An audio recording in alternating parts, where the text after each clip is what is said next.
دوستوں آج کی ویڈیو میں ہم آپ کو صلاح الدین ایوبی کی لائف سٹوری سنائیں گے۔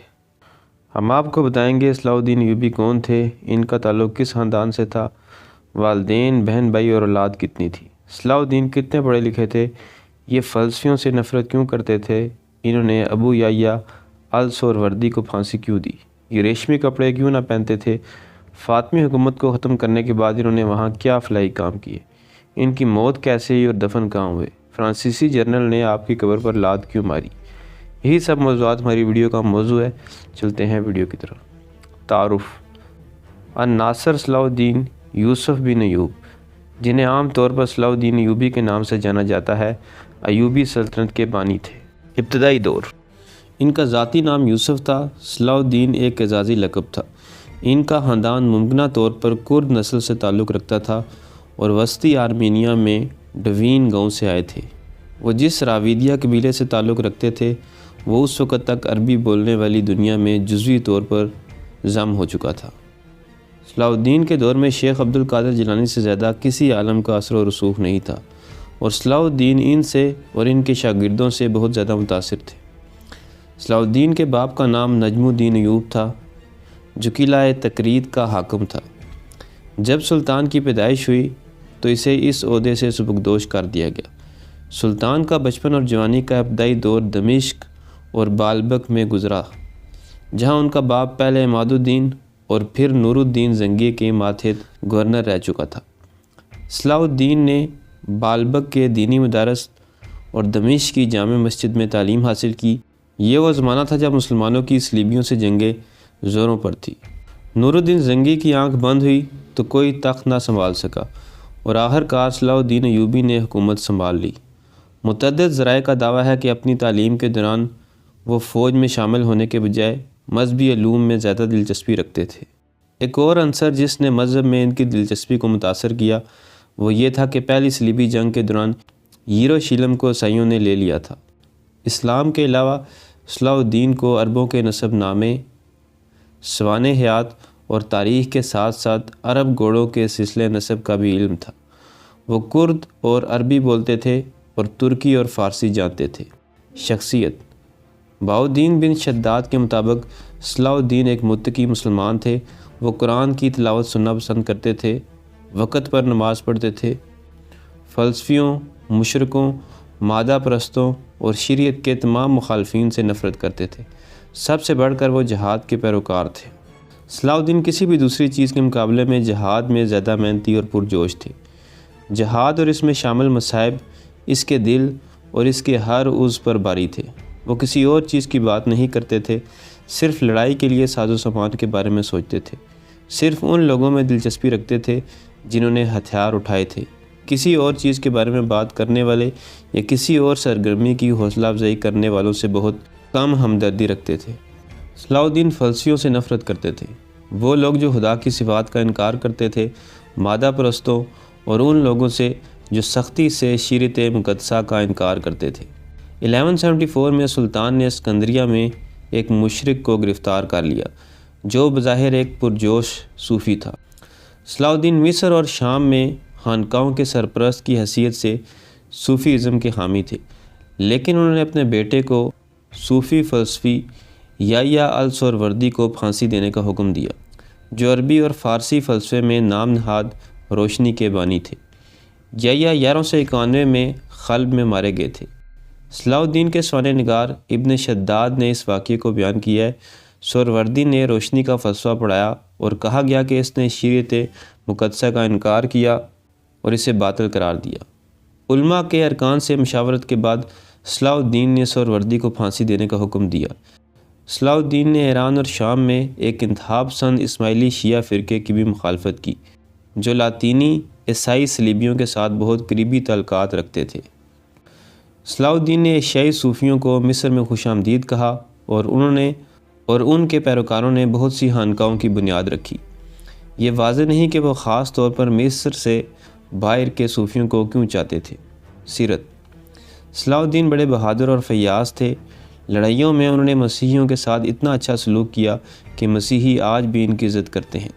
ان کو جہاد کا اتنا شوق تھا کہ ایک مرتبہ ان کے نچلے دھڑ میں پھوڑے ہو گئے۔ اس کی وجہ سے وہ بیٹھ کر کھانا نہیں کھا سکتے تھے، لیکن اس حالت میں بھی جہاد کی سرگرمی میں فرق نہ آیا۔ صبح سے ظہر تک اور عصر سے مغرب تک برابر گھوڑے کی پیٹھ پر رہتے۔ ان کو تعجب ہوتا تھا اور کہا کرتے تھے، جب تک گھوڑے کی پیٹھ پر رہتا ہوں ساری تکلیف جاتی رہتی ہے، اور اس سے اترنے پر پھر سے تکلیف شروع ہو جاتی ہے۔ مسیحیوں سے صلح ہو جانے کے بعد صلاح الدین نے مسیحیوں کو بیت المقدس کی زیارت کی اجازت دے دی۔ اجازت ملنے پر یورپ کے زائرین جو برسوں سے انتظار کر رہے تھے، اس کثرت سے ٹوٹ پڑے کہ شاہ رچرڈ کے لیے انتظام قائم رکھنا مشکل ہو گیا، اور اس نے سلطان سے کہا کہ وہ اس کی تحریر اور اجازت نامے کے بغیر کسی کو بیت المقدس میں داخل نہ ہونے دے۔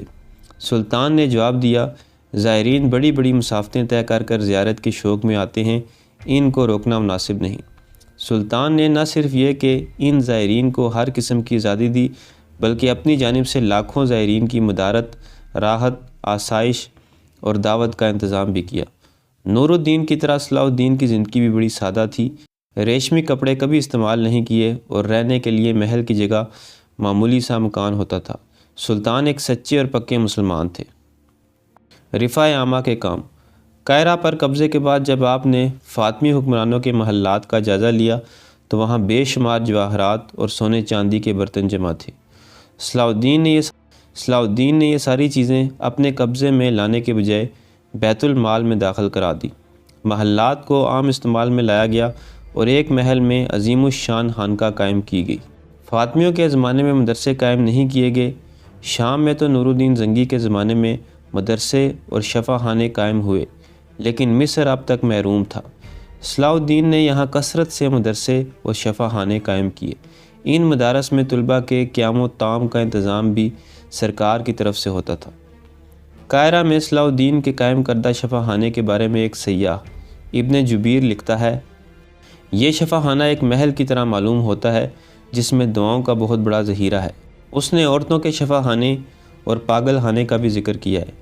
صلاح الدین سلطنت غوریہ کے حکمران شہاب الدین غوری اور مراکشی حکمران یعقوب المنصور کا ہم عصر تھا، اور بلا شبہ یہ تینوں حکمران اپنے وقت میں دنیا کے عظیم ترین حکمرانوں میں سے تھے۔